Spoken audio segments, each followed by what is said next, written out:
Today we've got something very simple for you, and that is how to save your files as JPEGs. And so instead of having this huge file with several layers as a PSD file, I want to save it as a JPEG. So the way we go about this for what we do is just go File, Save As. And so right now it's a PSD document, and I want it to be a JPEG. And so don't go up here. I have some students make a mistake where they change this part to JPEG. Don't do that. I want to change this part to JPEG. And once I change the format, now the computer is going to recognize this file as a JPEG. And notice how it changed it right up here. So I'm going to go on change it, and save it to a spot that you know you want it to be. So for right now, for the easiness of it, I'm going to save it to my desktop. So I click save, and now here's the next part.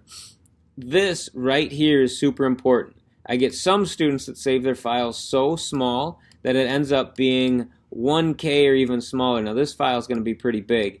I also get students that make it so big that it's over 5, 10, 15 megabytes. So that's huge. So I want to usually save it between 1 and 3 megabyte. And so right down here you've got the M. That's what I want. So it's at 1.9, 1.8. That's perfect. So then I'll save that, and now it's saved as a JPEG. So hopefully that helps you. Here's a smaller little file right here, and if I wanted to save that one, File, Save As, it's as a JPEG already, and then go ahead and I'm going to call it Gravel Road 1, and then I save it. Now see what's showing up. So this is a smaller file. So this isn't going to work because that's not going to be big enough. So I want to get as large as possible. So now I'm up to 1 meg. Remember I said between 1 and 3 meg if you can for saving these. So that's the last step that you need to do. And now you've saved it as a JPEG. Then you can go into Schoology and be able to upload that file as a JPEG.